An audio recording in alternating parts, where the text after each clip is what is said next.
क्योंकि सोसाइटी में अगर आपने अच्छा आंसर लिख दिया तो आपके मार्क्स अच्छे आएंगे पेपर फर्स्ट में। ठीक है, पेपर फर्स्ट के बारे में बता दिया। पेपर 2 के बारे में बताने से पहले मैं सबसे पहले बात करूंगा एथिक्स पे, क्योंकि एक ऐसा विषय है जिसमें हिंदी माध्यम अच्छा कर सकता है।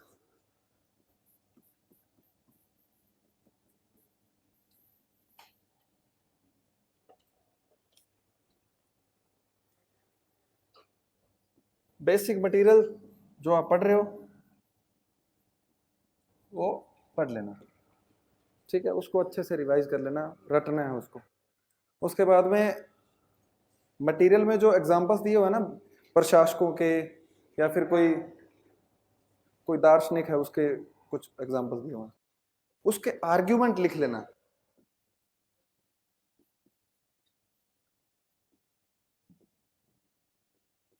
तीसरा, उनकी लाइफ इवेंट, उसमें मटेरियल मैंने पढ़ा था, उसके मैंने शॉर्ट नोट्स बनाए थे, तो वो मैं अपलोड कर दूंगा वो टेलीग्राम वगैरह पे। उसमें ये था कि उसके जन्म कब हुआ, उसकी मृत्यु कब हुई, या फिर उसने कुछ छोटे मोटे कुछ इवेंट्स थे उनको इग्नोर करके उसमें से जो भी उन्होंने बातें सेंटेंस बोली उसको कोट करना है, उनके लाइफ इवेंट को कोट करना है। अब जैसे क्या है कि एक मैं वेबसाइट ही सर्च कर रहा था तो एक मेरे को आईपीएस मिली, संजुक्ता प्राशर, मणिपुर कैडर में आईपीएस है वो। उनकी फर्स्ट चॉइस आईपीएस थी और जो बोडो मिलिटेंट्स थे उनके खिलाफ उन्होंने बहुत अच्छा काम किया।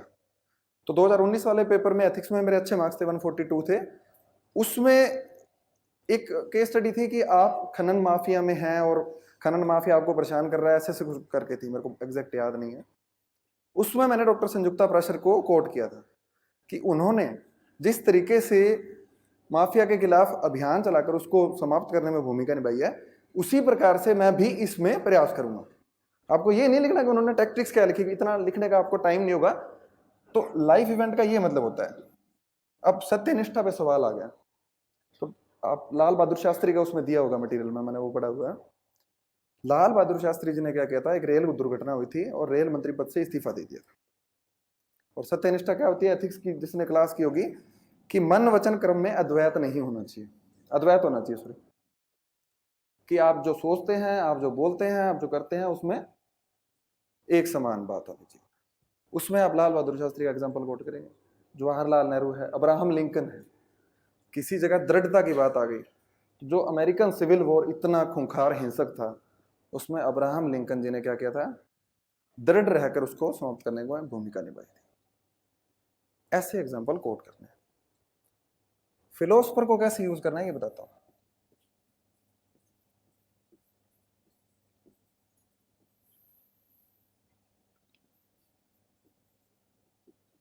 एक फिलोसफर है कांट,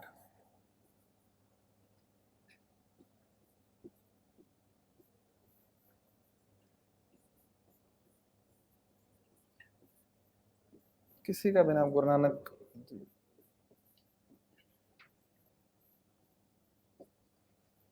कांट का एक सार्वभौमिकता का नियम आता है। एक केस स्टडी सारों को पता होगी कि आप यूपीएससी का इंटरव्यू देने जा रहे हो, यूपीएससी ने पूछी थी, उसमें आपको एक दुर्घटना में व्यक्ति मिलता है और आपको उसकी जान बचानी है, आपका अंतिम प्रयास है, तो आप बचाएंगे या नहीं बचाएंगे। तो आपने लिख दिया कि हम तो बचाएंगे क्योंकि हम तो बहुत ईमानदार हैं, हम तो जान बचाएंगे। ठीक है, वो सारे ही लिखेंगे, उसका आंसर सबको पता है। लेकिन आंसर में क्लेम के बजाय जस्टिफिकेशन होना चाहिए कि क्यों बचाएंगे। तो क्लेम तो सारों ने कर दिया, एथिक्स क्लेम पे नहीं चलेगा। एथिक्स चलेगा आपने क्लेम किया तो उसके पीछे क्या कारण है कि आप बचाएंगे। तो उसमें कांट महोदय ने बोला था, सार्वभौमिकता का नियम दिया था उन्होंने, कांट के मैक्सिम्स होते हैं, उसमें उन्होंने कहा कि आप वही चाहो कि आप वही काम करेंगे जिसको आप सार्वभौमिक बना सके। अगर आपने उसकी जान नहीं बचाई तो आप ये मान के चलिए कि कोई भी व्यक्ति दुर्घटना में किसी की जान नहीं बचाएगा, तो क्या दुनिया चल पाएगी इससे? नहीं चलेगी।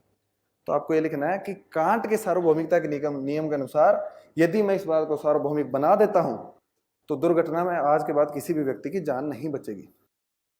इसमें आप गुरु नानक देव जी को भी डाल सकते हो। गुरु नानक देव जी का कॉन्सेप्ट है सच्चा सौदा, सेवा का। आप बोलते हैं गुरु नानक जी के अनुसार सेवा परम धर्म है और मैं उनकी शिक्षा से प्रेरित होकर ये काम करूंगा। गौतम बुद्ध ने कहा था कि जो करुणा है वो सभी धम्म का मूल स्रोत है। तो अगर किसी व्यक्ति जो मर रहा है उसके प्रति आप में करुणा नहीं है तो आप धम्म के मार्ग पे नहीं चल रहे, और आप सिविल सेवा में जा रहे हैं तो आपको तो आगे जाके सेवा करनी है, तो आज अगर आप सेवा नहीं करेंगे तो बाद में क्या करेंगे। तो इस तरीके से उदाहरण देने हैं।